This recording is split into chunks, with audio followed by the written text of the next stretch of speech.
कह दो आसमानों से कि अरमान अभी टूटे नहीं है, कह दो आसमानों से कि अरमान अभी टूटे नहीं है, पंख टूटे तो क्या हुआ, हौसले अभी छूटे नहीं है। हाय दोस्तों, मैं हूं सीए डॉक्टर महेश गौड़, आप सबका दोस्त।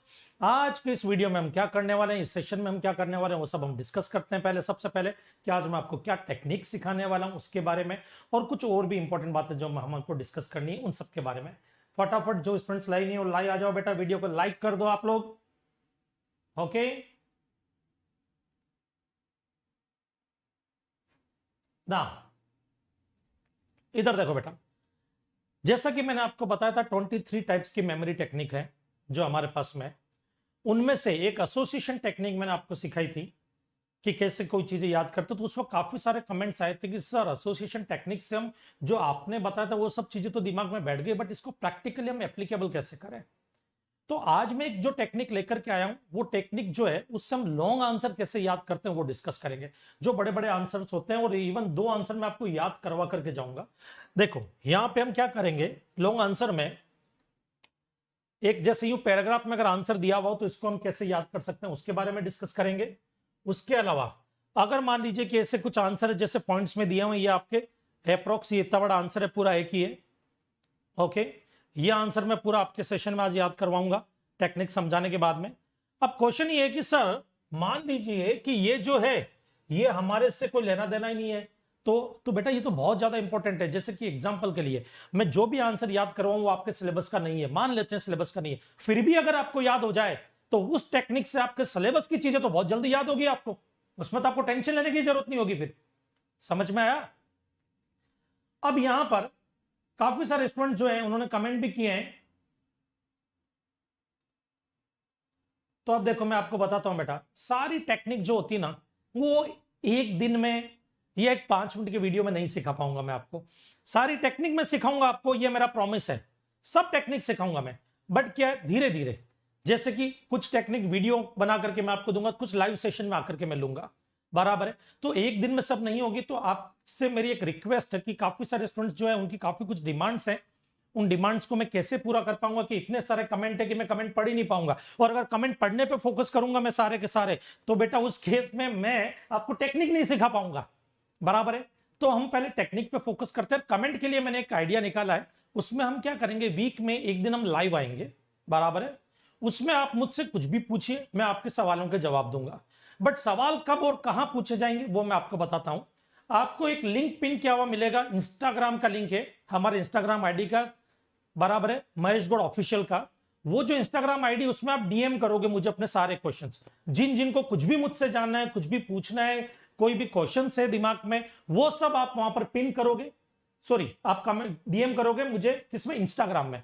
मैं क्या करूंगा, नेक्स्ट वीक जब लाइव आऊंगा तो इसके लिए एक अलग लाइव सेशन रखेंगे, उसमें मैं आपके सब सवालों के जवाब दूंगा, आपका नाम लेकर के कि भाई इस शख्स ने मुझसे ये सवाल पूछा है, उसका ये जवाब है। उसमें आप कोई भी मेमोरी से रिलेटेड पूछ सकते हैं, या आप डिप्रेस हैं तो डिप्रेशन से रिलेटेड पूछ सकते हैं, या आपके सेल्फ इंप्रूवमेंट से रिलेटेड कुछ भी क्वेश्चन पूछना है वो आप मुझसे पूछ सकते हैं। वहां पर उन सब के जवाब मैं लाइव आकर के आपको दूंगा। बट आपको कहां पे, इंस्टाग्राम ऑफिशियल जो है वहां पर जाकर के आपको मुझे डीएम करना पड़ेगा, ताकि मेरी टीम को आपके क्वेश्चन की लिस्ट मिल जाए, वो सारी लिस्ट मुझे दे देंगे आपके नाम के साथ में। हाँ, कभी मान लीजिए आपको कुछ ऐसा क्वेश्चन पूछना है कि आप चाहते हैं कि मैं आपका नाम डिस्क्लोज ना करूं, तो उस केस में आप क्या करने का, उसमें लिख देने का कि सिर्फ मेरा नाम डिस्क्लोज ना करें, बट मेरी ये प्रॉब्लम है जिसका सोल्यूशन मुझे चाहिए। तो अगर मुझे अर्जेंट लगा तो मैं वहीं पे सॉल्व कर दूंगा, और नहीं तो फिर अपन क्या करेंगे, लाइव सेशन में उसको डिस्कस करेंगे यहां पर। ओके, तो आज जितने भी आपके क्वेश्चन है मैं बता दूं, आप जितने भी स्टूडेंट्स यहां पे लाइव हैं, इतने सारे जो है, इतने सारे मैसेज मत कीजिए बेटा कि सर लेक्चर का प्लानर दीजिए, केमिस्ट्री के क्वेश्चन हमारे, ये केमिस्ट्री के फॉर्मूलाज याद करना उनके बारे में बताइए, स्पीच कैसे याद करें, सब होगा, बट एक दिन में नहीं होगा। आज का हमारा टारगेट है लॉन्ग आंसर कैसे याद करें। तो आपके कहीं पे भी किसी भी चीज की तैयारी करो तो एक पैराग्राफ आपको पढ़ना पड़ता है, उसमें से कई इंपॉर्टेंट पॉइंट्स याद रखने पड़ते हैं आपको, वो हम आज की इस सेशन में डिस्कस करेंगे, और मैं आपको याद भी करवाऊंगा। और टेक्निक 100% सक्सेसफुल टेक्निक है, आपको मजा भी आएगा बहुत, ओके, और याद भी होगा। बट टेक्निक सिखाने से पहले कुछ चीजें मैं आपको बताना चाहता हूं। पॉइंट नंबर 1, मेमोरी किसी की कमजोर नहीं होती। मेमोरी को लेकर के एक बहुत बड़ा मिथ है कि मेमोरी कमजोर होती है, मेमोरी किसी की कमजोर नहीं होती है। मैं आपको साबित करता हूं। सबसे पहले, बचपन में आपने कछुए और खरगोश की कहानी पढ़ी थी, वो कहानी आपको आज भी याद है क्या? हर साल वो कहानी आपने रिवाइज की थी? नहीं ना। तो फिर मेमोरी कैसे कमजोर हो गई आपकी? मूवी देखने जाते हैं, मूवी याद रहती है हमारे को, कई बार कोई नोवेल पढ़ रहे हैं, इंटरेस्टिंग नोवेल, वो नोवेल पूरा याद रहता है, लेकिन पढ़ाई याद नहीं रहती है। ऐसा क्यों? सिंपल सा रीजन और लॉजिक है इसका बेटा, जिस चीज में हमारा इंटरेस्ट होता था हमारा ब्रेन उस चीज को बहुत ही जल्दी रिटेन करना शुरू कर देता, उस एक्टिविटीज को, उन चीजों को याद रखना शुरू कर देता जिसमें हमारा इंटरेस्ट होता है। क्यों? क्योंकि उसमें हमारी सारी सेंस एक साथ काम करती है एक ही टारगेट को लेकर के, तो चीजें याद रहती है। तो यहां पर आपको ध्यान रखना है कि मेमोरी कमजोर नहीं है, चीजों को इस तरह से इंटरेस्टिंग बनाना है कि आपका पूरा फोकस और सारी सेंसेस वहां पे ऑटोमेटिक लग जाएगी और ऑटोमेटिक वो चीजें आपको याद रहनी शुरू हो जाएगी, जैसा मैं आज यहां पे करने वाला हूं। ओके, आपकी सारी सेंस एक ही साथ में मैं एक ही काम में लगा दूंगा, आपको पता भी नहीं चलेगा और आपको चीजें याद होती चली जाएगी। ओके, नेक्स्ट एक और आते हैं। कई लोगों का यह भी क्वेश्चन था कि सर कंसंट्रेशन के लिए कुछ एक्सरसाइज करनी चाहिए। बिल्कुल करनी चाहिए। मेडिटेशन जो है वो अगर आप करते हो तो बहुत ही बढ़िया है, उससे आपका कंसंट्रेशन पावर बहुत स्ट्रांग होगा। बट फिर भी मैं आपको एक एडवाइस दूंगा कि जो टेक्निक हम यूज करेंगे उससे भी आपका कंसंट्रेशन ऑटोमेटिक बढ़ जाएगा। कारण क्या है कि जब आप कोई सीरियल देखते हैं या कोई टीवी शो देख रहे हैं, या आपने कभी नोटिस किया होगा, मान लो आपको क्रिकेट में बहुत मजा आता है, तो आप क्रिकेट देख रहे हैं और क्रिकेट में मान लीजिए भारत पाकिस्तान का मैच है और जीतने के लिए इंडिया को एक ओवर में 12-13 रन की जरूरत है, बराबर 8 विकेट जा चुके हैं, विराट कोहली बैटिंग कर रहा है, आपका पूरा ध्यान उस मैच पे रहता है। उस वक्त अगर पिताजी आवाज दे रहे हैं बेटा सुनो इधर आओ, तो आपको वो आवाज सुनाई नहीं देगी क्योंकि आपका पूरा ध्यान मैच में है। ऐसा अक्सर आपके साथ में होता होगा। बट कभी आपने इस चीज को नोटिस किया है कि क्या आपने कोई कंसंट्रेशन की एक्सरसाइज की थी? क्या नहीं की थी कि यार आज एक काम करता हूं, थोड़ा मेडिटेशन कर लेता हूं ताकि फुल कंसंट्रेशन मैच में रख सकूं? नहीं, फिर भी ऑटोमेटिक कंसंट्रेशन पावर बढ़ गई आपकी। क्यों? क्योंकि उस चीज में आपका इंटरेस्ट था। तो जो चीज आप में, जिस चीज में भी आपका इंटरेस्ट होगा, आपकी कंसंट्रेशन पावर ऑटोमेटिक बढ़ जाएगी। क्यों बढ़ जाएगी? क्योंकि आपकी सारी सेंसेस उसी काम में लग जाएगी ऑटोमेटिक। तो आज मैं यहां पे जो टेक्निक आपको सिखाऊंगा उसमें वही सब चीजें मैं आपको यहां पे बताने वाला हूं। सबसे पहली चीज, किसी भी आंसर को अगर आपको याद करना बहुत लंबा है तो उसको इंटरेस्टिंग बनाओ। क्या बनाओ? इंटरेस्टिंग बनाओ। इसमें मैं 2 केस कवर करूंगा। एक, अगर पैराग्राफ फॉर्म में आंसर हो तो उसको कैसे याद रखना चाहिए, और दूसरा, अगर कोई आंसर पैराग्राफ फॉर्म में नहीं, पॉइंट्स में और खूब सारे पॉइंट्स है उसके, उनको कैसे याद रखना चाहिए। बट मैं आपको फिर बता देता हूं कि हमारा मोटिव यहां पे रट्टा मारना ये नहीं है। किसी भी चीज को कॉन्सेप्चुअली आपको समझना होगा तो ही आपकी एसोसिएशन टेक्निक और बाकी की टेक्निक वहां पे काम कर पाएगी। अगर आप उस चीज को इंटरेस्टिंग बनाओगे तो आपको उस चीज के बारे में नॉलेज होना चाहिए। तो पहला पॉइंट, हम यहां पे आपको कभी ये नहीं बोलते कि आपको रट्टा मार करके पास होना, नहीं। आपको हर चीज को फैक्ट के साथ में, लॉजिक के साथ में और कॉन्सेप्ट के साथ में समझना है, पहला। उसके बाद हमारी टेक्निक यूज करके उसको रिटेन करना और दिमाग में बैठाना, ताकि एग्जाम टाइम में वो क्लिक हो सके आराम से और आराम से उसको आप याद रख सको। ओके, काफी सारे स्टूडेंट्स के कमेंट्स आ रहे हैं।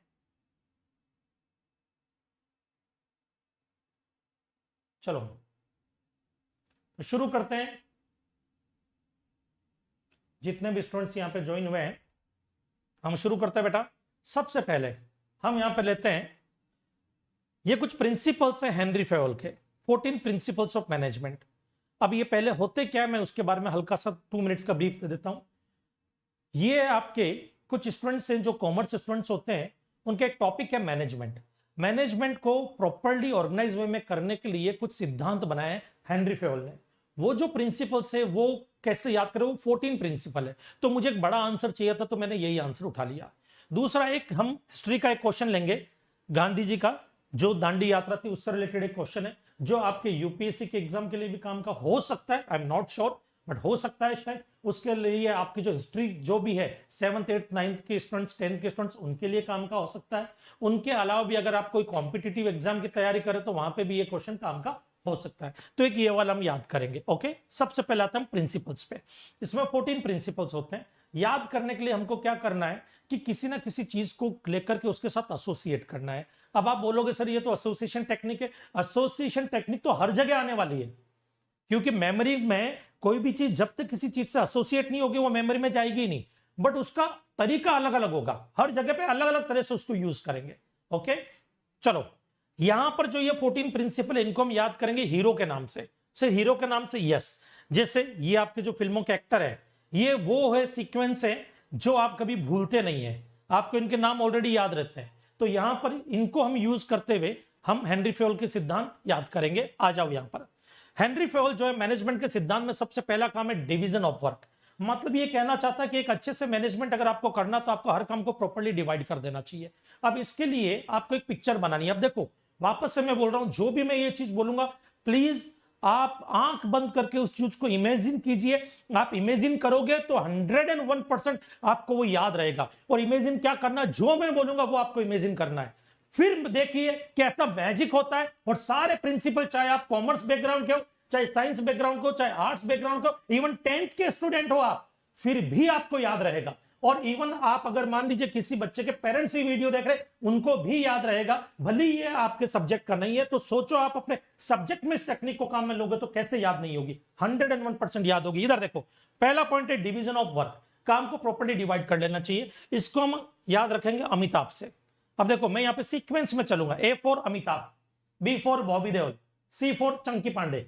सीक्वेंस चलेगा हमारे एबीसीडी के जैसा। तो ए से अमिताभ। आपको एक पिक्चर इमेजिन करनी है यहां पर कि अमिताभ ने अपने घर के सारे काम डिवाइड किए। जया बच्चन ने सबको बुलाया, अमिताभ को कुर्सी पे बैठाया, बोले इधर बैठो। अभिषेक बच्चन को बैठाया, ऐश्वर्या को बैठाया, और खुद खड़ी हो गई, बोले कि आज से किचन में खाना मैं बनाऊंगी। पेड़ पौधों को पानी अमिताभ देंगे, पेड़ पौधों को पानी अमिताभ देंगे। और अभिषेक जो है आराध्या को खिलाएंगे, बच्चे को घुमाने लेकर के जाएंगे, ये काम अभिषेक का है। और जया बच्चन झाड़ू पोछा करेगी। अब इधर देखो पिक्चर इमेजिन करो, सॉरी जया बच्चन नहीं, ऐश्वर्या राय बच्चन झाड़ू पोछा करेगी। पिक्चर इमेजिन करो, ऐश्वर्या पोछा लगाती हुई, अमिताभ पौधों को पानी देते हुए। क्योंकि इन सब लोगों ने अपने घर का काम डिवाइड कर लिया। डिवीजन ऑफ वर्क, काम को प्रॉपर्ली डिवाइड कर लो ताकि काम अच्छे से हो सके और मैनेजमेंट अच्छे से होगा उससे। ओके, सेकंड पॉइंट हमारा यहां पे आता है ऑथोरिटी एंड रिस्पॉन्सिबिलिटी। इसका मतलब होता है अगर आप किसी आदमी को कोई रिस्पॉन्सिबिलिटी देते हो तो उसको ऑथोरिटी भी दो, तो वो खुलकर के अच्छे से काम कर पाएगा। यहां पर आपको एक पिक्चर इमेजिन करनी है। और देखो पिक्चर जितनी ज्यादा रिडिकुलस और उठपटांग होगी उतना आपको जल्दी याद होगा, ये याद रखना। ओके, आपको पिक्चर इमेजिन करनी है। सेकंड नंबर पे बॉबी देओल, अमिताभ, फिर क्या लिया हमने, बॉबी देओल। देखो सीक्वेंस जा रहा है, A for Amitabh, B for Bobby Deol, ABCD का सीक्वेंस चलेगा। यहां पे आपको क्या इमेजिन करना है, पिक्चर इमेजिन करो। बॉबी देओल को ऑर्डर दिया, सॉरी ऑर्डर नहीं, कमांड दी। बॉबी देओल को कमांड दी, किसने, धर्मेंद्र ने कमांड दी। बोला बॉबी, धर्मेंद्र ने जैसे ही बोला तो बॉबी देओल बोला हाँ पापा। बोला बॉबी कल से तुम सब्जी लाओगे। बॉबी देओल बोलता रिस्पॉन्सिबिलिटी तो दे दी, अथॉरिटी तो दो कि मैं खुद डिसाइड करूं कि क्या सब्जी लाऊं, किस भाव में लेकर के आऊं। जब तक इतनी अथॉरिटी नहीं दोगे तो सब्जी लाने में मुझे दिक्कत आएगी, तो मुझे रिस्पॉन्सिबिलिटी के साथ साथ अथॉरिटी भी चाहिए। बोले ओके, दिया। अब यहां पे बॉबी देओल की पिक्चर इमेजिन करनी है। सर पे भाजी रखी हुई, सब्जियां रखी हुई, हाथ में थैला है सब्जियों का, वो बॉबी देओल लेकर के आ रहा है। बराबर है, क्योंकि उसको एक नई रिस्पॉन्सिबिलिटी मिली, बट रिस्पॉन्सिबिलिटी के साथ साथ उसको अथॉरिटी भी मिली कि वो सब्जियां अपनी पसंद की ला सकता है, अपने पसंद से डिसीजन ले सकता है, किस भावताव अपने हिसाब से कर सकता है। ओके, समझ में आया? ये इमेजिन करना। देखो जितना ज्यादा फनी होगा उतना जल्दी याद होगा। ओके, इमेजिन किया। सेकंड आते हैं, थर्ड पॉइंट पे आते हैं। थर्ड पॉइंट होता है डिसिप्लिन। डिसिप्लिन। अब यहां पे फिल्म इंडस्ट्री में चंकी पांडे एक ऐसे एक्टर है जो ज्यादा डिसिप्लिन नहीं थी, इसलिए ज्यादा फिल्मों में नहीं चले। सी से चंकी पांडे। अब आपको एक पिक्चर इमेजिन करनी है। आपने चंकी पांडे को, आपने बराबर चंकी पांडे को आपने क्या किया, इधर देखो। चंकी पांडे को आपने उल्टा लटका दिया पंखे पे, बराबर, और उनको गोल गोल घुमा रहे हो। आप चंकी पांडे को उल्टा लटका करके गोल गोल घुमा रहे हो। क्यों गोल गोल घुमा रहे हो? क्योंकि वो डिसिप्लिन में नहीं थे। आपने उनको बोला डिसिप्लिन में काम करने का, बट उन्होंने नहीं किया, तो आपने उसको इतना घुमाया जब तक उन्होंने चिल्लाया नहीं डिसिप्लिन डिसिप्लिन डिसिप्लिन। आपने उनको बोला 100 बार बोलो डिसिप्लिन डिसिप्लिन डिसिप्लिन डिसिप्लिन। अब पिक्चर इमेजिन करो, चंकी पांडे घूम रहे हैं और चिल्ला रहे हैं discipline discipline discipline discipline. Picture imagine करो। Very good. नाउ नेक्स्ट आ जाओ। इसके बाद आते हैं यूनिटी ऑफ कमांड। अब यहां पे डी से धर्मेंद्र। धर्मेंद्र का फोटो नहीं है बेटा, मिसिंग है, कोई बात नहीं। आप इमेजिन कर लो, आप इमेजिन करो। डी से धर्मेंद्र। धर्मेंद्र ने कमांड दिया। धर्मेंद्र ने क्या दिया? कमांड दिया था। किसको दिया था? बॉबी देओल को। जा तू सब्जियां लाएगा, ये तेरी रिस्पॉन्सिबिलिटी है। और तेरे को अथॉरिटी भी देते हैं। तो कमांड देने का काम किसका था? धर्मेंद्र का। और कई फिल्मों में तो कमांडो भी बने हैं। तो यूनिटी ऑफ कमांड क्या हो गया? Unity of command. नेक्स्ट आते हैं बेटा आपके यूनिटी ऑफ डायरेक्शन। अब देखो यूनिटी ऑफ कमांड का मतलब क्या होता है? ऑर्डर एक ही आदमी देगा। अगर किसी भी ऑर्गेनाइजेशन में दो दो मालिक हैं और हर एम्प्लॉय को सब अलग अलग ऑर्डर दे रहे हैं, मान लो मैं भी मालिक आप भी मालिक, एम्प्लॉय को मैं बोलता हूं तुम ये काम करोगे, तुम थोड़ी देर में आते हो नहीं ये नहीं तुम वो करोगे, तो बेचारा एम्प्लॉय कुछ कर भी नहीं पाएगा और मैनेजमेंट प्रॉपर नहीं रहेगा। तो हेनरी फेवल ने बोला कि ऑर्डर जो है वो एक ही आदमी की तरफ से आना चाहिए। वो अप्रोच राइट अप्रोच होती है। दो दो आदमी मिलकर के ऑर्डर देंगे, रॉन्ग अप्रोच होगी। ओके, तो order of unity of command. Unity of direction, सारा ऑर्गेनाइजेशन के जितने भी लोग हैं वो एक ही डायरेक्शन में काम करेंगे, मतलब एक ही गोल को अचीव करने के लिए काम करेंगे। अब इस पॉइंट को हमको याद रखना है, तो हम इसको याद रखेंगे इमरान हाशमी से। अब आपको पिक्चर क्या इमेजिन करनी है? आपको आप एक ऑर्गेनाइजेशन के मालिक, आपको एक ही डायरेक्शन में जाना है ऑर्गेनाइजेशन के गोल को अचीव करने के लिए। गोल जो है उधर सामने है, आप सब लोग इमरान हाशमी की पीठ पे बैठ गए, इमरान हाशमी हवा में उड़ रहे हैं। पिक्चर इमेजिन करना है, उड़ रहे हैं। क्यों उड़ रहे हैं? वो एक ही डायरेक्शन में आपको लेकर के जा रहे हैं ताकि आप ऑर्गेनाइजेशन के गोल को अचीव कर सको। पिक्चर इमेजिन करो, पिक्चर इमेजिन करो। फनी होगा, मजा आएगा, हंसी आएगी, बट आने दो, आने दो। इमेजिन करो बेटा।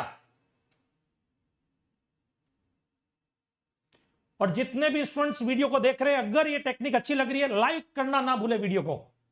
Okay, very good. नेक्स्ट आ जाओ आप। तो एक ही डायरेक्शन में लेकर के गए। अब देखो आपको कैसे याद करना है, आपको ज्यादा दिमाग नहीं लगाना। अमिताभ आपको ऑलरेडी याद है, ऐसे अमिताभ का केस में आपको ऑटोमेटिक क्या क्लिक होगा? डिवीजन ऑफ वर्क, काम को डिवाइड कर लिया। बी से Bobby Deol authority and responsibility, सब्जी लेने गए थे। सी से चंकी पांडे, आपने उल्टा लटका दिया, क्यों? डिसिप्लिन में नहीं थे, तो डिसिप्लिन थर्ड प्रिंसिपल। फोर्थ आपके आ जाएगा क्या? फोर्थ प्रिंसिपल में डी से धर्मेंद्र ने क्या किया? Command, unity of command. फिर फिफ्थ इमरान हाशमी से क्या आएगा? यूनिटी ऑफ डायरेक्शन, एक ही डायरेक्शन में वो आपको बैठा करके लेकर के जा रहे थे। नेक्स्ट आ जाओ आप यहां पर। Six, subordination of individual interest to general interest. ये क्या कहना चाहता है? कभी भी मान लो ऑर्गेनाइजेशन को क्या करना चाहिए? सबकी भलाई के बारे में सोचना चाहिए, सबको साथ में लेकर के सोचना चाहिए, बजाय किसी एक आदमी के बारे में। एक आदमी के बारे में सोचेगा तो ऑर्गेनाइजेशन आगे नहीं बढ़ पाएगा। ये हेनरी फेवल ने बोला था। अब इस चीज को याद रखने का तरीका इधर देखो। फरहान अख्तर का नाम तो सुना ही होगा आपने। फरहान अख्तर से हम इस चीज को याद करते हैं। ओके, अब एक इंसिडेंस आपको याद करना है। एक मूवी बना रहे थे जावेद अख्तर एक मूवी बना रहे थे। जावेद अख्तर चाहते थे कि सारी यूनिट, सारे काम करने वाले लोग, सब जितने भी लोग मूवी में काम करने वाले सब इंडिया में हैं, तो इंडिया में उस मूवी की शूटिंग हो। बट फरहान अख्तर उस वक्त यूके में थे और फरहान अख्तर चाहते थे कि शूटिंग यूके में हो ताकि उनको एफर्ट्स ना लेने पड़े, उनको इंडिया ना आना पड़े। तो उन्होंने जावेद अख्तर को बोला, पापा सारी यूनिट को लेकर के यहीं पे आ जाओ, हम यूके में ही शूट करेंगे। जावेद अख्तर को बुरी लगी ये बात। क्यों? क्योंकि भाई एक आदमी के बारे में सोचें या ऑर्गेनाइजेशन के बारे में सोचें। तो जावेद अख्तर ने इंडिया में से, अब देखो इमेजिन करना है, अब जो मैं बोल रहा हूं वो इमेजिन करना है। जावेद अख्तर ने इंडिया में से हाथ लंबा किया, वो जावेद अख्तर का हाथ सीधा यूके जो है फरहान अख्तर के गर्दन पे पड़ा और गर्दन से फरहान अख्तर को पकड़ करके जावेद अख्तर उठा करके वापस इंडिया लेकर के आए। बोले शूटिंग यहीं पे होगी, तेरे एक अकेले के इंटरेस्ट के लिए सबके इंटरेस्ट की बैंड नहीं बजा सकते हम। ओके, पिक्चर इमेजिन करनी है, ये पिक्चर इमेजिन करो बेटा, बराबर है। तो देखो इधर, सबऑर्डिनेशन ऑफ इंडिविजुअल इंटरेस्ट, किसी इंडिविजुअल इंटरेस्ट के चक्कर में किसकी बैंड नहीं बजेगी? जनरल इंटरेस्ट की बैंड नहीं बजेगी।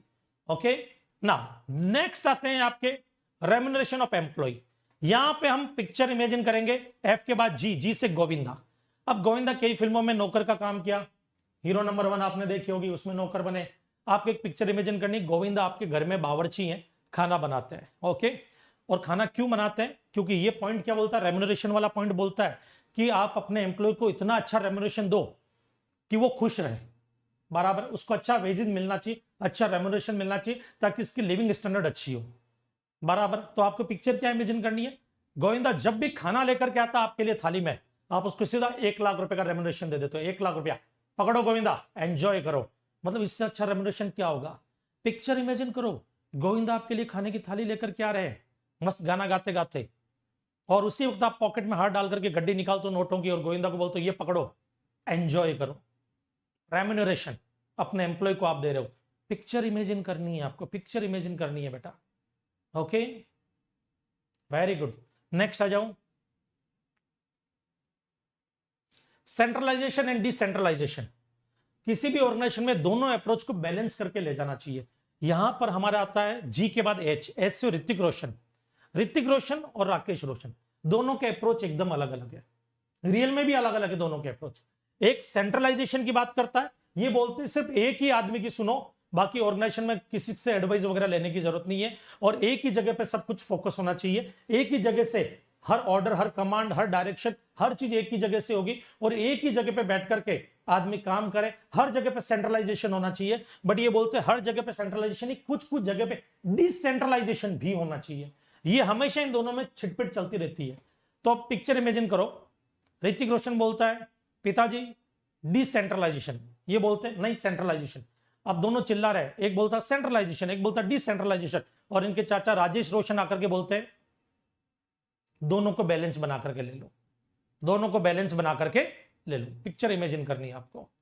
ओके ना, नेक्स्ट आ जाओ यहां पे बेटा, अगला 9th scalar chain. Scalar chain क्या होता है कि कभी भी सुपीरियर टॉप लेवल का मैनेजमेंट, जैसे मान लो रिलायंस है, तो मुकेश अंबानी वगैरह ये एम्प्लॉय है, तो वो डायरेक्ट एम्प्लॉय से बात नहीं कर सकते हैं। वो क्या करेंगे, अपने सबऑर्डिनेट्स को कोई भी डायरेक्शन देंगे, भाई ये काम करवाना है, फिर वो एम्प्लॉय को बोलेंगे, या एम्प्लॉय डायरेक्ट उनसे बात नहीं कर सकता। मुकेश अंबानी को तो फिर भी राइट है कि वो कर सकता है, बट एम्प्लॉय डायरेक्ट सीधा एकदम टॉप मैनेजमेंट से बात नहीं करेगा, वो पहले इनसे बात करेगा, फिर ये इनसे, फिर ये इनसे। इसको बोलते हैं, आपको क्या बोलते हैं, स्केलर चेन। क्या बोलते हैं, स्केलर चेन। अब आपको एक पिक्चर इमेजिन करनी है, क्या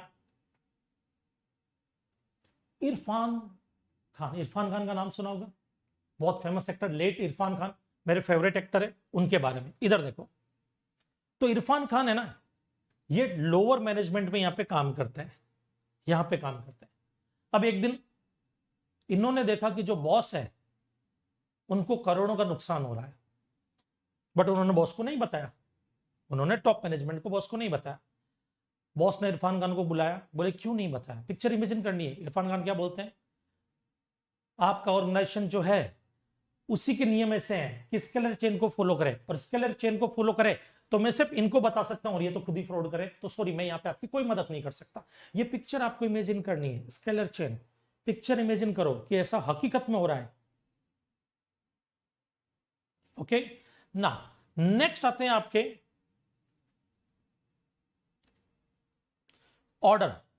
अब ये क्या बोलते हैं यहां पे कि भाई people and material should be in suitable places and appropriate time for maximum efficiency. ये क्या कहना चाहते हैं, हर कोई आदमी अपनी अपनी जगह पे टाइम से पहुंचे, अपने अपने डेजिग्नेशन के अकॉर्डिंग काम करे, और अपने अपने डेजिग्नेशन के रेस्पेक्ट करे, और उसी के हिसाब से अपने ऑर्गेनाइजेशन को आगे लेकर के जाए।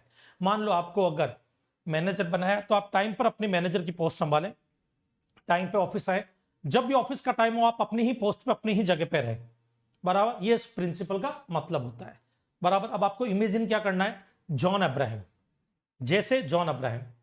अब ये देखो, आपको इमेजिन करना, जॉन अब्राहम जो है जज के जैसे काले कपड़े पहन करके आए, और अपने ऑफिस में जैसे जाते हैं तो ऑफिस में इनका स्टाफ इधर उधर बातें करने में बिजी रहता है, बट जॉन अब्राहम जैसे जाते जाते ही order order order order order order यूं करके हथौड़ी ठोकता है वहां पे टेबल पे। जितने में उसके सारे स्टाफ फटाफट अपनी अपनी जगह पे जाकर के बैठ जाते हैं और काम शुरू करते हैं, अपने अपने डेजिग्नेशन के अकॉर्डिंग अपनी अपनी जगह पे जाकर के बैठ जाते हैं और काम शुरू करते हैं। ओके, ये पिक्चर इमेजिन करनी है आपको, ये पिक्चर इमेजिन करनी है आपको। ओके, जॉन अब्राहम को लेकर के इमेजिन किया। अब देखो 10 प्रिंसिपल मैंने याद करवाए, आपको प्रिंसिपल याद नहीं रखना है, आपको इनके नाम याद रखने हैं, वो तो याद है। ए से अमिताभ, अमिताभ आते ही क्या क्लिक होगा, डिवीजन ऑफ वर्क, काम को डिवाइड कर देते हैं, उन्होंने घर में काम को डिवाइड कर लिया।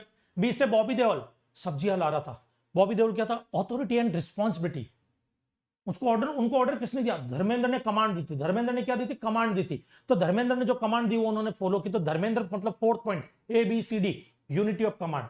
3rd पॉइंट पे चंकी पांडे, चंकी पांडे को पंखे से लटकाया, क्यों, डिसिप्लिन डिसिप्लिन डिसिप्लिन, याद आ रहा है अपने आप। नेक्स्ट ई से इमरान हाशमी, इमरान हाशमी के ऊपर आप बैठे थे, वो उड़ करके आपको ले जा रहे थे, कहां, एक ही डायरेक्शन में, एक ही डायरेक्शन में, बराबर है, यूनिटी ऑफ डायरेक्शन।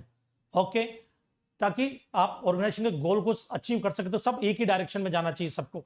नेक्स्ट आ जाओ आपके यहां पर फरहान अख्तर। फरहान अख्तर से क्या याद आएगा? उसके पिताजी फरहान अख्तर को यहां पे इंडिया में लेकर के आते हैं। क्यों? क्योंकि एक इंडिविजुअल के इंटरेस्ट के लिए सबके इंटरेस्ट की बैंड नहीं बजाई जा सकती है। ओके, तो subordination to individual interest, subordination of individual interest to general interest. Next आते हैं आपके उसके बाद में हेनरी फेयोल हो गया। हेनरी फेयोल के ये कितने प्रिंसिपल हो गए? 6। सातवां गोविंदा। गोविंदा से आपको क्या याद होगा? रेम्यूनरेशन दिया था आपने उसको, जब वो खाना लेकर के आए तो अपने एम्प्लॉय को रेम्यूनरेशन दे, तो अगला प्रिंसिपल है रेम्यूनरेशन का। देन उसके बाद में जाओ जी के बाद एच। एच से Hrithik Roshan, centralisation decentralisation. H के बाद आई से इरफान खान। इरफान खान से क्या क्लिक होगा? Scalar chain. क्या क्लिक होगा? Scalar chain. जैसे जॉन अब्राहम, जॉन अब्राहम से क्या क्लिक होगा? Order order order order. Okay, अब उसके बाद में आते कमल हसन, इक्विटी। इक्विटी का मतलब क्या होता है? आप सभी एम्प्लॉय को एक जैसा ही ट्रीट करेंगे। ऐसा नहीं कि कोई आपका फेवरेट एम्प्लॉय है तो उसको ज्यादा प्रेफरेंस दे रहे हैं, किसी को कम दे रहे हैं, किसी को एनकरेज कर रहे हैं, किसी को डिस्करेज कर रहे हैं। ऐसा नहीं करना, सबको एक ही जैसे आपको ट्रीट करना, सबको एक जैसा। जो कमल हसन ने कभी नहीं किया। क्यों नहीं किया? मैं आपको बता देता हूं। कमल हसन जो है, उनकी wife Sarika, ex wife Sarika, Sarika से इन्होंने शादी की। शादी के बाद में श्रुति हसन हुई, एक तो इनकी बेटी, एक और बेटी थी। इन्होंने क्या किया? सारिका को तलाक दे दिया, डिवोर्स दे दिया सारिका को। उसके बाद अब इधर देखो, सारिका से इन्होंने प्यार नहीं किया बट बेटियों से प्यार किया, बेटियों को अपने पास रखा। इन्होंने इक्विटी कभी फॉलो ही नहीं की। आपको ये इमेजिन करना है कि कमल हसन, बीवी और बच्चे, बोलते दोनों मेरे लिए एक जैसे नहीं हो सकते। बीवी को साइड में करो, बच्चों को अपने पास में रखूंगा मैं। अब यहां पे ये मैनेजमेंट का सिद्धांत फेल हो गया। मैनेजमेंट क्या बोलता? प्रिंसिपल इक्विटी रखो, इक्विटी, और इन्होंने इक्विलिटी नहीं रखी। यहां पे इक्विटी का मतलब क्या है? कि दोनों को समान बराबर, जितने भी एम्प्लॉय सबको समान समझो। ओके, नाउ नेक्स्ट आ जाओ, स्टेबिलिटी ऑफ पर्सनल। अब यहां पर एक सबसे बड़े एक्टर, मेरे favourite actor Lalu Yadav. Sir Lalu Yadav actor थोड़ी है, एक मूवी है पद्मश्री लालू प्रसाद यादव, पद्मश्री लालू प्रसाद यादव, सुनील शेट्टी की, उसमें इन्होंने एक्टिंग भी की है थोड़ी सी। अब इधर देखो, इससे क्या याद रखना आपको? पॉइंट है हमारा स्टेबिलिटी ऑफ पर्सनल। इसका मतलब होता है आप बार बार अपने एम्प्लॉय को चेंज मत करो। एक बार किसी को रखा तो उसको एक टिकने का मौका दो। बार बार एम्प्लॉय चेंज करोगे तो मैनेजमेंट अपने गोल को इजीली अचीव नहीं कर पाएगा। ओके, अब यहां पर इसको याद रखने का तरीका आपको पिक्चर इमेजिन करनी है। लालू जी क्या बोलते हैं? भाई बिहार में हमारे एक सबसे बड़ी प्रॉब्लम है, पहले गवर्नमेंट स्टेबल नहीं थी, उसके बाद सीएम स्टेबल नहीं रहे। मतलब सर लालू जी बोल रहे हैं कि पहले गवर्नमेंट स्टेबल नहीं थी, कभी इनकी सरकार आती, कभी इनकी सरकार आती, कभी गठबंधन की सरकार आती, ये चल रहा था। फिर सडनली नीतीश कुमार की सरकार आई, जो सरकार तो स्टेबल है बट नीतीश कुमार कभी बीजेपी में, कभी लालू जी की पार्टी के साथ में, कभी फिर वापस बीजेपी में।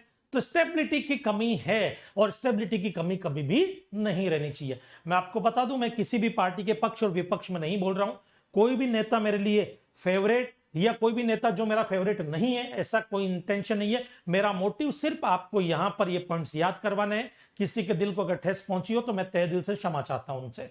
ओके, चलो नेक्स्ट आ जाओ, स्टेबिलिटी ऑफ पर्सनल। स्टेबिलिटी होनी बहुत जरूरी है।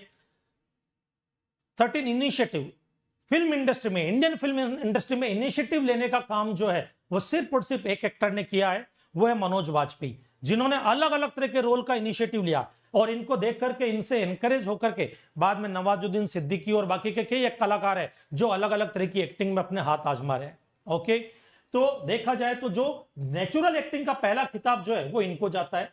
ओके, मनोज वाजपेयी को। तो आप इन्होंने एक इनिशिएटिव लिया था, तो वो इनिशिएटिव अब याद रखो, पिक्चर इमेजिन करो।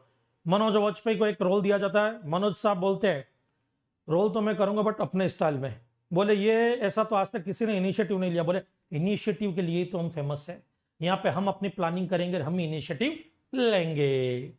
पिक्चर ये जो मैं बोल रहा हूँ ये इमेजिन करनी बेटा आपको। Esprit D corps, Esprit D corps का मतलब क्या होता है कि management should promote team spirit, unity and harmony. ये क्या बोलते हैं? मैनेजमेंट को चाहिए कि टीम स्पिरिट को प्रमोट करे, बराबर है, टीम को एक साथ लेकर के जाए तो जल्दी अपने मैनेजमेंट के प्रिंसिपल या मैनेजमेंट के ऑब्जेक्ट में जो है सक्सेस होंगे। अब यहां पर देखना सबसे बड़ी चीज टीम स्पिरिट के लिए इन्होंने बोला है। नागार्जुन के साथ में गड़बड़ हो गई, एन से नागार्जुन। नागार्जुन ने क्या किया? टीम स्पिरिट की भावना जगाई अपने एम्प्लॉय में, और एम्प्लॉय ने अपनी टीम एक बना ली, बोले कि अब हमारी पगार बढ़ाओ नहीं तो जॉब छोड़ देंगे। पिक्चर इमेजिन करो, खूब सारे लोग नागार्जुन को घेर लिया, एक साथ बोल रहे कि नागार्जुन पगार बढ़ाओ, नागार्जुन पगार बढ़ाओ। आप इन्हें टीम स्पिरिट दी है। नागार्जुन जाकर के एक जन को बोलता, देख तेरी बढ़ा देता हूं, सबको छोड़ दे। वो बोलता, नहीं नहीं, हम हमारी टीम को नहीं छोड़ेंगे, क्योंकि टीम स्पिरिट आप ही ने सिखाई है हमारे को, हम टीम स्पिरिट के साथ ही आगे बढ़ेंगे। इसको बोलते हैं स्पिरिट, स्पिरिट डी कॉर्प्स।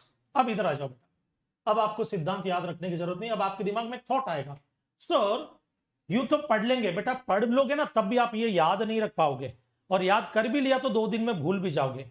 तो आपको क्या करना है कि एक नोटबुक में ये सारे प्रिंसिपल शॉर्ट में लिखने, और जो कहानी मैंने बनाई वो एक लाइन में लिख लेनी है। अब यहाँ पे आपके दिमाग में एक थॉट आएगा, सर ये तो लंबा प्रोसेस है। कोई लंबा प्रोसेस नहीं, मैं आपको कैलकुलेट करके बताऊंगा आपका कितना टाइम सेव होगा। ये साबित करूंगा, मैं साबित करूंगा अभी थोड़ी देर में। पहले हम देख लेते सारे प्रिंसिपल आपको याद हो गए क्या। ए से अमिताभ, अमिताभ से क्या याद आएगा, डिविजन ऑफ वर्क। बी से Bobby Deol, authority responsibility. C से Chunky Pandey, discipline discipline. D से धर्मेंद्र, क्या आएगा, command, unity of command. E से Imran Hashmi, unity of direction, unity of direction. Farhan Akhtar, Farhan Akhtar, subordination, subordination of individual interest to general interest. Next आ जाओ उसके बाद में एफ जी, जी से गोविंदा, गोविंदा रेम्यूनरेशन। एच से Hrithik Roshan, centralisation decentralisation. I से इरफान खान, स्केलर चेन। जैसे John Abraham, order order order. कैसे Kamal Haasan, equity equity. L से Lalu Yadav, stability stability. M से मनोज वाजपेयी, इनिशिएटिव इनिशिएटिव। और एन से नागार्जुन, नागार्जुन, नागार्जुन का क्या आएगा, spirit de corps. Okay, spirit de corps. तो बेटा ये सारे सिद्धांत आपको याद हो गए होंगे। अगर ये याद हो गए तो इसी बात पे लाइक कर दीजिए आप। अगर आपने चैनल को अभी तक लाइक नहीं किया, हमारी इस वीडियो को लाइक नहीं किया, तो लाइक कर दीजिए इसको। ओके चलो अब आ जाओ नेक्स्ट। ये तो हो गया जब पॉइंट्स में आंसर है। अब आपको लग रहा होगा सर इतने एफर्ट्स लेंगे। बेटा इधर देखो, एक शॉर्ट में समझाता हूं मैं। इन चीजों को याद करने में आप अगर खुद पढ़ते, सेल्फ घर पे पढ़ते इन चीजों को, आपको सारे पॉइंट्स याद करने में बहुत टाइम लगता। हमने 15 मिनट्स, और 15 मिनट्स तो इसलिए लगे क्योंकि मुझे एक एक चीज समझानी पड़ रही थी। मैं जो बोल रहा था आप इमेजिन कर रहे थे, बाद में तो आप खुद अपने हिसाब से इमेजिन करोगे तो हो जाएगा। सर इमेजिन करने के लिए हम कैरेक्टर कहां से लाएं, वो मैं दूंगा कैरेक्टर आपको। अभी मैं कैरेक्टर दूंगा कैसे इमेजिन करना है। 15 मिनट्स आप इमेजिन करोगे, 15 मिनट्स उनको लिखने में लगेंगे, मतलब 30 मिनट्स आपने दिए। ओके, अब कैलकुलेशन देखना यहां पर। आप पूरा सिलेबस अगर पढ़ते हैं, एक ही सब्जेक्ट का एग्जांपल ले रहा हूं, सेम टू सेम सारे सब्जेक्ट से मल्टीप्लाई करके आप कैलकुलेट कर लेना। मान लीजिए आप एक सब्जेक्ट को 100 आवर्स में कंप्लीट करते हैं, फिर आपको 100 आवर्स फर्स्ट रिवीजन में लगेंगे, 80 आवर्स सेकंड रिवीजन में लगेंगे, 60 आवर्स थर्ड रिवीजन में, और 40 आवर्स फोर्थ रिवीजन में लगेंगे। तब जाकर के आपका वो सब्जेक्ट अच्छे से आपके दिमाग में बैठेगा, और उसमें भी गारंटी नहीं कि सब पॉइंट टू पॉइंट याद हो जाएंगे। अगर आप ये टेक्निक फॉलो करते हैं तो हमारे को 100 की बजाय 125 आवर्स अप्रोक्स लगेंगे। क्यों? क्योंकि आप चीजें इमेजिन करोगे, पेपर पे लिखोगे। स्टार्टिंग में टाइम ज्यादा लगेगा, उसके बाद टाइम नहीं लगेगा, क्योंकि फटाफट फटाफट फटाफट इमेजिन होना शुरू हो जाएगी, आपको चीजें इमेजिन कर पाओगे आप। अब 125 आवर्स के बाद में इधर आ जाओ। अब आप क्या करोगे, जब रिवाइज करोगे तो आपको मजा बहुत आएगा, क्योंकि ये कहानियां बड़ी फनी कहानियां हैं, चीजें आपको बहुत इंटरेस्टिंग लगेगी। आपको 100 आवर्स नहीं लगेंगे, आपको सिर्फ और सिर्फ अब रिवाइज करने में आपको 25 आवर्स लगेंगे। सेकंड रिवीजन में आपको 25 आवर्स मैक्सिमम लिख रहा हूं मैं, यहां पे भी 25 आवर्स और यहां पे भी 25 आवर्स, मतलब टोटल 100 आवर्स में आप 4 बार रिवाइज कर लोगे। क्योंकि जो नोट्स आपने लिखे और जो फनी कहानी लिखी है, खाली फटाक से उसको देखना, और कहानी पूरी नहीं लिखनी है, शॉर्ट में लिखनी है, ताकि फटाक से आपको क्लिक हो जाए रिवीजन के टाइम पर। आपको और कुछ नहीं करना है बराबर। और यहां पे कितने आवर्स लगे आप खुद देख लो। एक बार टाइम कंज्यूम होगा जब नोट्स बनाओगे तब, बट उसके बाद नहीं होगा। इस टेक्निक में अगर ऐसा फॉलो नहीं करोगे तो बाद में बहुत टाइम जाएगा आपका। ओके, तो सर कहानियां बनाने के लिए हम कैरेक्टर कहां से लाएं, मैं बताता हूं। ये रहे कैरेक्टर आपके पास में। Name of films and characters. आप मूवीज देखते हो, मूवीज देखते हो ना, आपका कोई भी बुक का एक चैप्टर मूवीज के नाम से याद कर लो बराबर। जैसे एग्जांपल के लिए आपको एक चैप्टर उठा करके पढ़ रहे हो, चाहे हिस्ट्री हो, ज्योग्राफी हो, या किसी का भी हो, खाली फॉर्मूले की बात नहीं कर रहा हूं, फॉर्मूले को एक बार के लिए इग्नोर कर देते हैं हम, मैथ्स के फॉर्मूले इग्नोर कर देते हैं, साइंस के फॉर्मूले इग्नोर कर देते हैं, बाकी की जो थ्योरी आप पढ़ रहे हो, लॉन्ग आंसर आप पढ़ रहे हो, मैं उन्हीं की बात कर रहा हूं। उसके लिए आपको क्या करना है, जैसे आपको मूवीज अच्छी लगती है, तो हम आपके हैं कौन, उसके कैरेक्टर आपको याद है, तो एक आंसर उन सब कैरेक्टर से एसोसिएट करके याद कर सकते हो। दूसरी मूवी आपकी जो भी आपको पसंद है, करण अर्जुन पसंद है या कहो ना प्यार है पसंद है, बराबर, उनसे कैरेक्टर, उनके कैरेक्टर याद है, उनसे एसोसिएट करके एक आंसर याद कर लो। उनके जितने भी कैरेक्टर है, हर एक पर्सन से एक पॉइंट एसोसिएट कर लो, जैसे अभी हमने किए थे। और एसोसिएशन फनी तरीके से करना, एकदम फनी होना चाहिए, चीजें आपको याद हो जाएगी। फिर उसके बाद में आते हैं मूवी, जैसे आपने एक चैप्टर में 10 क्वेश्चन थे, 10 क्वेश्चन 10 फिल्मों के नाम से याद कर लिए जो आपकी फेवरेट थी। कोशिश ये करना कि फिल्में में जो कैरेक्टर है वो कॉमन ना हो। जैसे हम आपके हैं कौन, उस मूवी से आपने एक आंसर याद किया, तो दूसरा आंसर हम साथ साथ है से मत करना, क्योंकि 2-3 कैरेक्टर कॉमन है इसमें, वो कॉमन होने की वजह से कंफ्यूजन क्रिएट हो जाएगा आपके लिए। ओके ना, next TV show, TV serial अगर आप देखते हैं तो उनके कैरेक्टर आपको ऑलरेडी याद है, उनसे एक एक पॉइंट एसोसिएट कर लो, या एक एक आंसर एक एक सीरियल से एसोसिएट कर लो। जैसे कपिल शर्मा से एक आंसर याद कर लिया एसोसिएट करके, जिसमें टीकू शारदा जो है उनसे कर लिया, एक कपिल शर्मा से कर लिया, एक गुत्थी है उससे याद कर लिया, कृष्णा से याद कर लिया, अर्चना पूरन सिंह से याद कर लिया, तो 5 पॉइंट का आंसर कोई है तो वो वैसे याद हो गया आपको, बराबर है ना। तो जो भी 3-4 टीवी शो है, सीआईडी हो गया है, जो भी आप देखते हो आपका फेवरेट शो होना चाहिए। फैमिली मेंबर के नाम से याद कर लो। अब कहते हैं ना रिश्तेदार कभी काम नहीं आते, रिश्तेदार यहां पे सबसे ज्यादा काम आएंगे आपके। मामा साइड की फैमिली से एक आंसर याद कर लो, बराबर है। एक आंसर पापा की फैमिली की तरफ से याद कर लो, एक आंसर जो है बुआ की फैमिली के याद कर लो। अगर आपकी 3 बुआ है तो तीनों बुआ के, बुआ फूफा उनके बच्चे, उनके नाम तो याद होंगे, उनसे एक एक पॉइंट एसोसिएट करके आप याद कर सकते हो, बराबर है। उसके बाद फ्रेंड्स, अब आपके फ्रेंड्स से कितने आंसर याद कर सकते हो, एक चैप्टर पूरा फ्रेंड्स के नाम से याद कर लो। पहला आप याद कर सकते हो यहां पे फ्रेंड के नाम से, जो बचपन के दोस्त हैं उनसे एक आंसर याद कर लिया, स्कूल फ्रेंड से एक याद कर लिया, कॉलेज के फ्रेंड से एक कर लिया, कोचिंग क्लासेस जाते हो तो वहां पे जो फ्रेंड्स है उनसे एक कर लिया, क्लास में जो स्टूडेंट्स है उनसे एक आंसर आप याद कर सकते हो, बराबर है। स्पोर्ट्स अगर आप क्रिकेट पसंद है आपको, मान लो जैसे, तो आईपीएल की 8 टीमें या आईपीएल की जितनी भी टीमें हैं उन टीमों से एक हर खिलाड़ी के नाम आपको याद होंगे। अगर इंटरेस्ट है तो मैं कह रहा हूं जिसमें भी इंटरेस्ट हो, ये मैं सिर्फ एग्जांपल दे रहा हूं, तो उन खिलाड़ियों से एक पॉइंट याद कर लो कि भाई एक चैप्टर है, इस चैप्टर में 8 क्वेश्चन मुझे याद करना है। एक मुंबई इंडियंस के प्लेयर से करूंगा, एक राजस्थान रॉयल्स के प्लेयर से कर लेंगे, एक कलकत्ता नाइट राइडर्स से, एक चेन्नई सुपर किंग्स से याद कर लेंगे, यूं अलग अलग, एक गुजरात टाइटन के प्लेयर से याद कर लेंगे। या खूब सारे आंसर है तो कितनी क्रिकेट टीम है उन सबके, एक ऑस्ट्रेलियन क्रिकेट टीम से एक आंसर याद कर लो, एक इंडियन क्रिकेट टीम से कर लो, एक आपके इंग्लैंड की क्रिकेट टीम हो गई, एक न्यूजीलैंड हो गया, एक पाकिस्तान हो गया, उन सब से आंसर याद कर लो। पाकिस्तान वैसे भी काम तो आता नहीं है, यहां पे आंसर याद करवाने के तो काम आएगा अपने, बराबर है। उस तरह से उनको आप यूज कर सकते हो। ओके,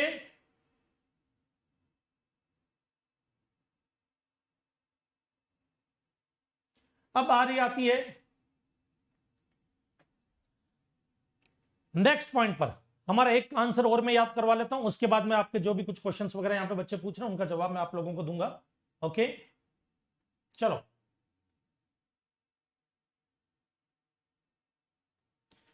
इधर आ जाओ बेटा। मैं हर चीज देखो, अब ये चैनल तो बेटा लाइफ टाइम अपन को चलाना है। ये चैनल कब तक चलेगा, जब तक आप हो और मैं हूं, दोनों में से कोई भी एक आदमी जिंदा है, तब तक तो इस चैनल को अपन एंजॉय करेंगे। मैं निकल लिया पहले, अगर आपसे पहले, तब एंजॉयमेंट वहां पे बंद हो जाएगा, नहीं तो तब तक लाइफ टाइम एंजॉय करेंगे। तो एक दिन में सब वीडियोस नहीं आएंगे आपके। मैंने कहा ना, आप मेरा इंस्टाग्राम जो है उसमें जिस भी तरह की वीडियो चाहिए आप, या कोई भी क्वेश्चन है आप वहां पर भेजो मुझे इंस्टाग्राम पे। इतने मैसेज में क्या चीजें निकल जाती है बेटा, निकल जाती है दिमाग से। ओके, तो वहां पर भेजो, मेरे इंस्टाग्राम का लिंक दिया हुआ है, इंस्टाग्राम पे जाओ, मुझे मैसेज करो, तो मैं नेक्स्ट वीक जब भी आऊंगा लाइव, नेक्स्ट वीक जब लाइव आऊंगा उस टाइम पे उन क्वेश्चन के जवाब भी दूंगा, और कोई ना कोई टेक्निक पे कोई ना कोई वीडियो लेकर के आएंगे, ठीक है ना। ओके, चलो इधर आ जाओ। अब नेक्स्ट क्वेश्चन पे आते हैं।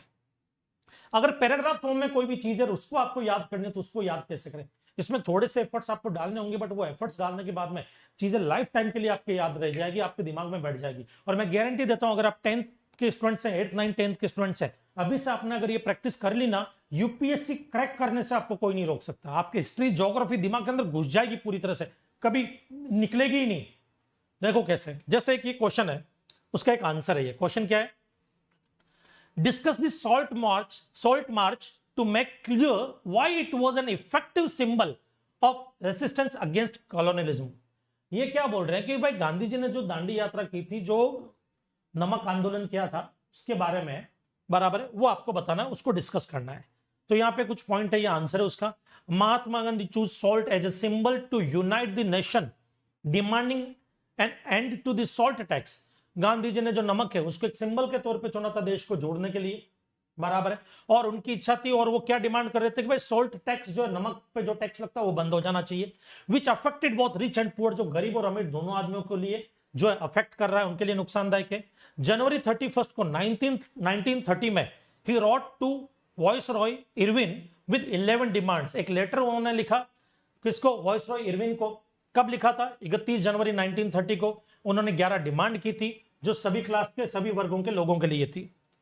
Gandhi ji started the salt march with 78 followers walking 240 miles from Sabarmati to Dandi.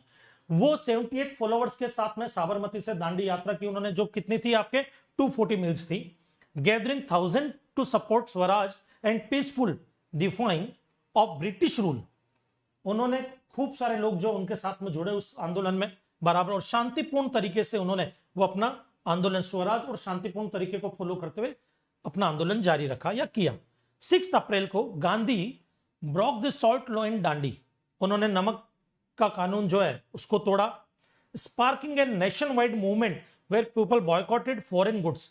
एक ऐसा मूवमेंट छिड़ गया पूरे देश में जिससे फॉरेन गुड्स का बॉयकॉट होने लगा, टैक्सेस पे करने से लोग मना करने लगे, और जितने भी कॉलोनियल लॉज थे, अंग्रेजों के बनाए हुए नियम थे, उन सबको तोड़ने लगे. ओके, अब इसको हमारे को याद रखना है.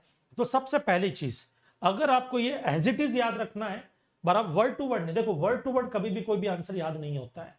आपको चीज को, इंपॉर्टेंट चीजें ये लिखी जाती है और उसको आप अपनी लैंग्वेज में वहां पे एक्सप्लेन करोगे, टेक्निकल वर्ड को साथ में लेते हुए. तो याद हमेशा टेक्निकल वर्ड रखे जाते हैं. ओके, तो आप इसको क्या करोगे, पहले 4 टुकड़ों में बांट लो इसी को.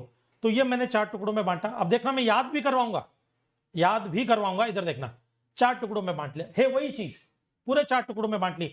महात्मा Gandhi choose salt as a symbol to unite the nation, demanding end to the salt tax which affected both rich and poor. On January 31st, 1930, he wrote to Viceroy Irwin with 11 demands aiming to engage all classes in Indian society.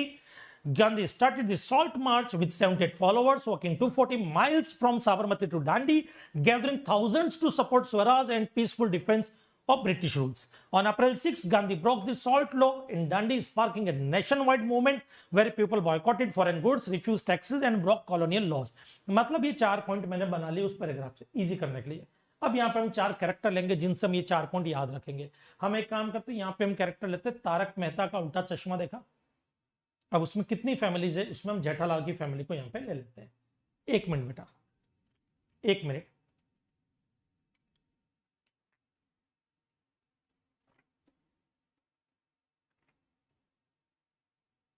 Okay, अब आ जाओ यहां पर. तारक मेहता जो है उसकी family के 4 character, बापूजी, दयाबेन, जेठालाल.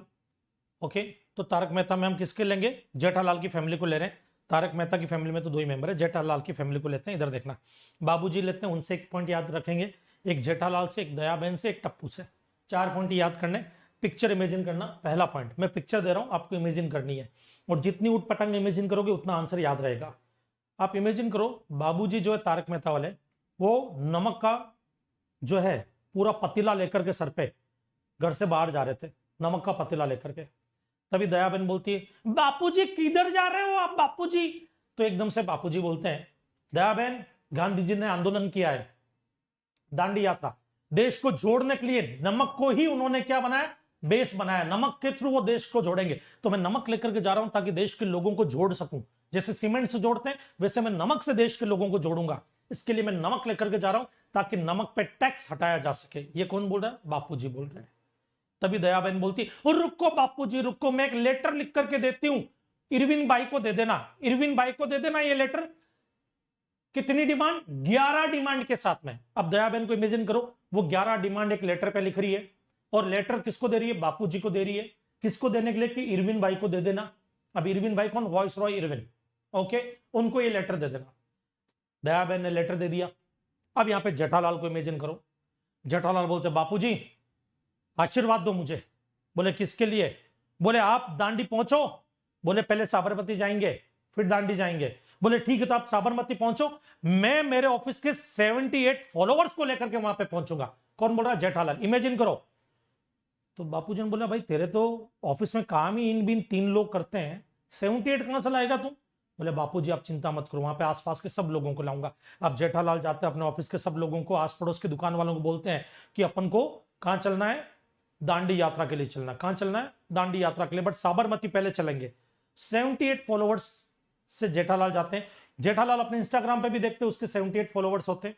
उनको लेकर के जेठालाल पहुंचते हैं साबरमती, और साबरमती से जब आगे चलना शुरू करते हैं तो हालत खराब हो जाती, क्योंकि 240 मील्स 240 मील उनको पैदल चलना पड़ा था। अब वो पैदल चल रहे, जेठा भाई यूं यूं यूं हो गए। बापूजी बोल रहे रुक। बापूजी जेठा भाई को यहाँ पे कंधे पे बैठाते हैं, बोले चल देखो फनी फनी, जितना फनी होगा उतना याद होगा। और बापूजी 240 मील्स गांधी जी के साथ साथ में दौड़ रहे हैं। इमेजिन करो, दौड़ रहे हैं 240 मील्स। और वो पहुंच गए कहां? साबरमती से दांडी। दांडी पहुंचते ही गांधी जी ने 6 लाठियां, गांधी जी के हाथ में 1 लाठी होती है, गांधी जी ने 1 लाठी के 6 टुकड़े किए। 6 लाठियों से उन्होंने तोड़ा। अब देखो, लाठी मार करके किसी चीज को तोड़ते, उन्होंने सॉल्ट के लॉ को, नमक के कानून को तोड़ा लाठी मार करके। और जैसे ही तोड़ा, एक स्पार्क निकला उसमें से, स्पार्क निकला। पिक्चर इमेजिन करो। और वो स्पार्क जब लोगों ने देखा तो उस स्पार्क से, मतलब चिंगारी निकलती है, उस स्पार्क से जो चिंगारी निकली उससे विदेशी वस्तुओं को लोग जलाने लग गए। वो चिंगारी लोगों ने पकड़ी और विदेशी कपड़े जो है उन सबको जलाना शुरू कर दिया, और सारे अंग्रेजों के नियमों को फॉलो करने से मना कर दिया। अब ये पिक्चर इमेजिन की आपने, बड़ी फनी है, बड़ी फनी है। ओके, अब इधर देखना। पहला पॉइंट, 4 लोग याद रखने। आप जब इस क्वेश्चन का आंसर लिखोगे तो क्वेश्चन के बाजू में ही आपको लिख देना है, यहीं पे। इसको आपने किससे याद किया तो लिख देना तारक मेहता का उल्टा चश्मा, जेठालाल फैमिली।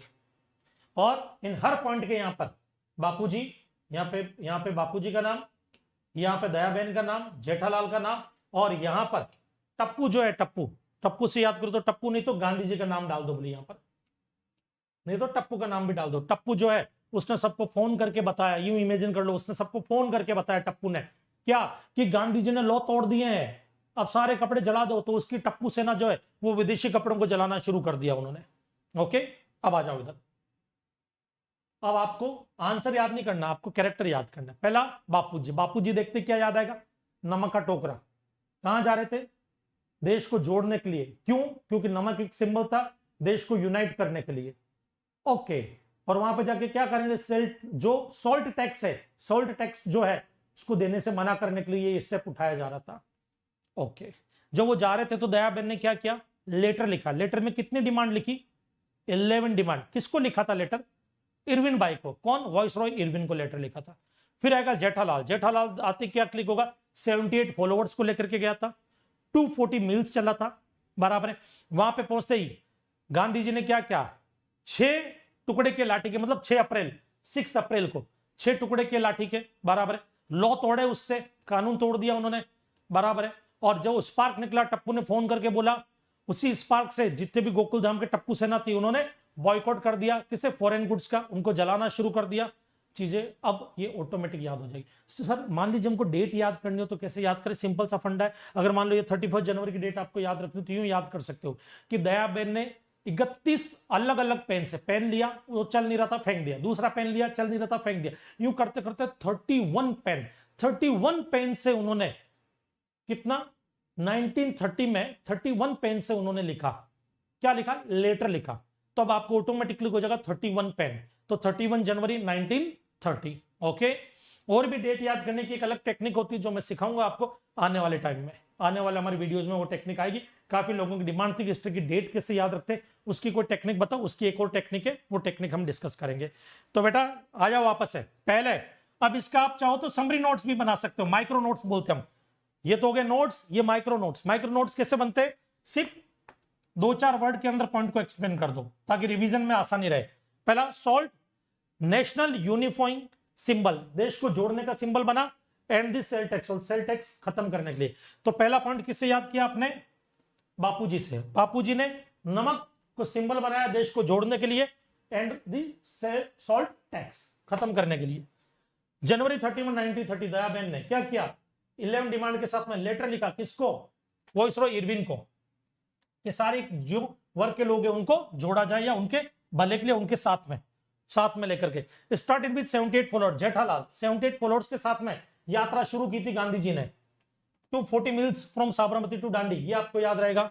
देन फिर उसके बाद में टप्पू सेना, वहां पे जाने के बाद 6 टुकड़े किए, मतलब 6 अप्रैल, बराबर है। सबसे पहले क्या तोड़ा, नमक का कानून, सॉल्ट लॉ। फिर उसके स्पार्क से क्या हुआ, फॉरेन गुड्स का बॉयकॉट और ब्रोक कॉलोनियल लॉ, अंग्रेजों के जो कानून थे उनको तोड़ दिया लोगों ने, उनको तोड़ना शुरू किया। अब इधर देखना, अभी आंसर आपको एग्जाम में लिखना है कि दांडी यात्रा के बारे में एक्सप्लेन करो, तो आपको बापूजी याद आएंगे, तो आप लिखोगे गांधी जी जो उन्होंने सॉल्ट को सिंबल माना था, वहां पे बापूजी मत लिख देना बेटा, एग्जाम में मार्क्स नहीं मिलेंगे, वो गांधी जी लिखने पे ही मिलेंगे, ओके। तो सिंबल माना था और उनका मोटिव क्या था, सॉल्ट पे से टैक्स हटाया जाए, रिच और पुअर पीपल दोनों के काम में आता है वो। दूसरा दयाबेन से क्या आएगा, लेटर लिखना, तो आप क्या लिखोगे वहां पे, 31 जनवरी 1930 को गांधी जी ने 11 डिमांड्स की थी सभी वर्गों के लोगों के लिए, और एक लेटर लिखा था वाइसरॉय इरविन को उन्होंने।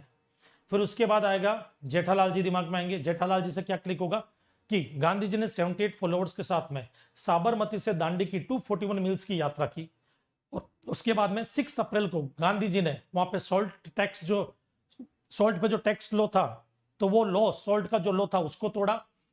उसी वक्त लोगों ने बॉयकॉट करना शुरू कर दिया फॉरेन गुड्स को, और कॉलोनियल लॉ को ब्रेक करना शुरू कर दिया, ओके। चलो, आई होप कि आपको ये आंसर अब याद हो गया होगा। तो आज के हमारे सेशन में ये 2 टारगेट थे हमारे। अब कुछ स्टूडेंट्स के जो क्वेश्चन आंसर है उनके मैं रिप्लाई कर देता हूं, थोड़ी बातचीत कर लेते हैं। हाँ, साइंस सोनिक से क्वेश्चन है, how to learn full speech in 2 to 4 days, please guide, it is urgent. देखो, आपको कोई स्पीच अगर याद करनी हो तो उसके लिए मैं आपको एक तरीका बताता हूँ। वो स्पीच कहीं ना कहीं आपको बोलनी होगी, तो वहां पर जो भी कैरेक्टर होंगे, जैसे माइक होगा एक, तो बराबर है। अब देखो, स्पीच बोलने के लिए कुछ पहले स्पीच को पॉइंट में तोड़ो, जैसे हमने ये इनको पॉइंट में बनाया ना, वैसे स्पीच को पहले पॉइंट्स में बनाओ। मान लो आपने 10 पॉइंट बना लिए, 15 पॉइंट बना लिए, बराबर। हर एक पॉइंट को जिस तरह से हमने अलग अलग कैरेक्टर के साथ एसोसिएट किया, आप ये हर एक पॉइंट को अलग अलग कैरेक्टर के साथ एसोसिएट कर लो। अगर आप किसी ऑडिटोरियम में स्पीच दे रहे हो तो वहां की चीजों को एसोसिएट कर सकते हो मेमोरी पैलेस टेक्निक से, जिसपे एक वीडियो मैंने बनाया भी था। आपको क्या करना है, एक पॉइंट को माइक से अटैच कर लो, एक को एसी से कर लो, एक को वहां पे फैन लगे रहेंगे तो फैन से कर लो, चेयर से कर लो, लोग बैठे रहेंगे लोगों से कर लो। एक पॉइंट जो है, आप वहां के जो कारपेट होगा तो कारपेट से कर लो, डोर से कर लो, जो गेट होगा, पर्दे लगे होंगे पर्दों से कर लो। और अगर मान लीजिए कि ये सब चीजें आपको नहीं होती, आपको लगता कि नहीं इन सब चीजों को सर वहां पे नहीं रहेगा, मुझे सीक्वेंस में पूरी पूरी स्पीच याद करनी है, तो ABCD करके ये हीरो हीरोइंस का जो अभी हमने किया ना, हीरो को, वो ए से अमिताभ, बी से बॉबी देओल, सी से चंकी पांडे, इन सब के साथ में एक एक पॉइंट एसोसिएट कर लो। 14 पॉइंट आपको वैसे याद हो जाएंगे, मुझे नहीं लगता इससे बड़ी स्पीच आपकी होगी, ओके ना। नेक्स्ट, सर अकाउंट्स कैसे याद रखें, क्योंकि कभी कभार समझ में नहीं दिखता। बेटा, अकाउंट्स एक प्रैक्टिकल सब्जेक्ट है, उसको कॉन्सेप्चुअली आपको समझ करके जितने क्वेश्चन की प्रैक्टिस करोगे उतना याद रहेगा। और अकाउंट्स आपके कौन से लेवल का, अगर 12th लेवल का, तो बेटा 12th लेवल के अकाउंट्स के बेसिस एडुवेदा चैनल पे चल रहे हैं अपने, जो फ्री है टोटली, वो आप अटेंड करो, वहां पे आपकी अच्छे से प्रैक्टिस भी हो जाएगी। भले आप किसी भी क्लासेस से पढ़े हो, वो भी एक बार अटेंड कर लो, आपको कुछ चीजें समझने में ईजी रहेगा, ओके। नेक्स्ट आता है आपके, सर टर्म को कैसे याद रखें, like Swaraj and peaceful, sir term को कैसे याद रखें। ये टर्म आपको याद रखने की जरूरत नहीं होगी, जब आप ये नोट्स बनाओगे, देखो मैंने क्या बोला, आपको नोट्स बना रहे हैं, ये 4 पॉइंट लिखोगे, फिर उनके ये माइक्रो नोट्स बनाओगे। जब ये नोट्स बनाओगे तो आपको थोड़ा सा टाइम जाएगा, बट उस वक्त ये जो टर्म होगी ना, वो टर्म ऑटोमेटिक आपको याद रहेगी, क्योंकि हमारा ब्रेन जो होता है वो इस चीज को 3 बार पढ़ा है, 2 बार आपने लिखा है, तो हमारे टच किया हमने पेन को, तो हमारे लिखने वाली सेंस में जो हमारे स्पर्श वाली सेंस है वो एक्टिव हो गई, आंखों ने उस चीज को देखा है, पेन जब लिखे जा रहे थे तो उसकी आवाज कानों ने सुनी है, दिमाग के अंदर वो चीज दोहरा रहे थे, वो चीजें ऑटोमेटिक याद हो जाएगी आपको। तो ये जो टर्मिनोलॉजी है, 1-2 बार लिखोगे, जब आप पढ़ोगे उस टाइम पे ऑटोमेटिक याद हो जाएगी, इसमें आपको इतने एफर्ट्स लेने की जरूरत नहीं पड़ेगी। फिजिक्स केमिस्ट्री के क्वेश्चन, बेटा साइंस के लिए मैंने आप लोगों से रिक्वेस्ट की थी, मुझे थोड़ा सा टाइम दो, 18 अगस्त के बाद में, 18 अगस्त के बाद में, क्योंकि अगस्त जो है मैं अजमेर में हूं, ये अपने 3 अगस्त से लेकर के 18 अगस्त तक मैं अजमेर में हूं, तो उस टाइम पर मैं वीडियो जो है वो तो आपके लिए अपलोड कर दूंगा एक बार के लिए, बट वहां पे मैं साइंस के फॉर्मूलेज, आपके पीरियोडिक टेबल्स, उन सब के मेमोरी ट्रिक्स बनाऊंगा, बराबर है। जैसे कुछ ट्रिक्स है मेरे पास, बट वो ट्रिक्स उस पर एप्लीकेबल कैसे करनी है वो मुझे करना पड़ेगा आपके लिए। तो ट्रिक तो मेरे पास में है, बट उसको साइंस के पीरियोडिक टेबल कैसे याद करवाई जाए उसके लिए मुझे वीडियो बनाना पड़ेगा, उसके लिए मुझे पीरियोडिक टेबल्स जो है उन सब चीजों को देख करके करने में थोड़ा सा टाइम जाएगा। इसलिए मैंने आप लोगों को बोला था कि साइंस के जो भी है वो अपन करेंगे मिड अगस्त या अगस्त के बाद में, जो मिड अगस्त है उसके बाद में साइंस के जो भी फॉर्मूलाज होते हैं, जो भी आपके ये एलिमेंट्स होते हैं, उन सब चीजों को याद करवाऊंगा मैं। ओके,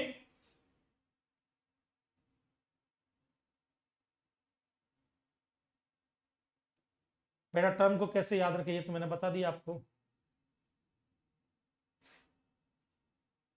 अब केमिकल रिएक्शन और साइंस के सर बेटा मैंने अभी आपको गाइड किया ही है मेरे ख्याल से। बिजनेस लॉ के सेक्शन कैसे याद रखें उस पर एक वीडियो आएगा बेटा हमारा। मैं आपको एक टेक्निक सिखाऊंगा जिससे अपन पेज नंबर के साथ में बुक कैसे याद करते हैं, वो भी होगा उन्हीं टेक्निक से, और उसी टेक्निक से सेक्शन भी याद होंगे आपके। ओके,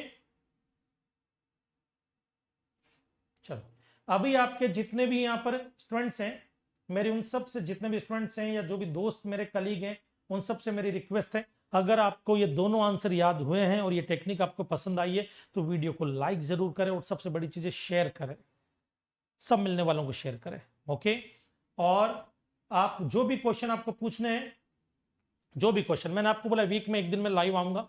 हम लाइव दो तरह से करेंगे, एक तो जब मुझे कोई टेक्निक, बड़ी टेक्निक, जैसे ये बड़ी टेक्निक थी इसका मैं वीडियो नहीं बना सकता था एनिमेशन वगैरह के साथ, नहीं, ये मुझे लाइव ही करवानी थी आपको।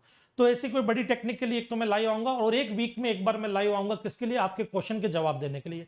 उसमें आपको करना क्या, आपके जो भी क्वेश्चन है मेरे इंस्टाग्राम पे डीएम करना, मुझे मैसेज करना इंस्टाग्राम पे आपके नाम के साथ में। मैं आपका नाम लेकर के आपकी प्रॉब्लम जो है वो बता करके उसका सोल्यूशन दूंगा, ताकि हो सकता है कि वो सिमिलर प्रॉब्लम और भी कई लोगों की हो तो उनके लिए इजी हो जाए, बराबर, उनके लिए इजी हो जाएगा। पॉइंट नंबर 2, अगर आप बोल दोगे कि सर हमारा नाम ना लें तो आप उसमें लिख देना मैसेज में कि सर हमारा नाम मत लेना, बट ये प्रॉब्लम, इसका सोल्यूशन चाहिए, तो मैं आपको दूंगा। तो क्या है कि आप जो भी प्रॉब्लम है डीएम करोगे, मुझे मैसेज करोगे इंस्टाग्राम पे, इंस्टाग्राम का लिंक मैंने पिन कर रखा है आपके कमेंट में, वहां पे आपको मिल जाएगा। तो उससे होगा क्या, मेरी टीम सारे क्वेश्चंस निकाल देगी, तो फिर मैं आपको लाइव आकर के उन सबको आंसर दूंगा। यहाँ पे इतने सारे पॉइंट है और स्पैम मैसेज भी खूब सारे आ रहे हैं, मैं एक का पॉइंट पढ़ू जितने में तो खूब सारे नीचे और मैसेजेस आ गए। ओके बेटा, चलो, तो आपके जितने भी क्वेश्चन है प्लीज आप मुझे डीएम करना। ओके, तो इस सेशन को मैं यहाँ पे समाप्त करता हूँ, एंड करता हूँ। मैं उम्मीद करता हूँ कि आप सब लोगों को बहुत अच्छा लगा होगा। थैंक यू सो मच हमारे चैनल पे 50,000 सब्सक्राइबर करने के लिए। गौरव ठाकुर सर का भी थैंक यू कि उन्होंने काफी एफर्ट्स लिए और एक चीज को, इसको जो है स्टूडेंट्स तक पहुंचाया है, इसके लिए उनका भी बहुत बहुत धन्यवाद, और आप सब लोगों का भी बहुत बहुत धन्यवाद। ये चैनल गौरव ठाकुर सर का ही चैनल है बेटा। ओके, तो हमारे गेट सेट फ्लाई के जो भी चैनल थे उनमें से एक चैनल ये भी है। ओके,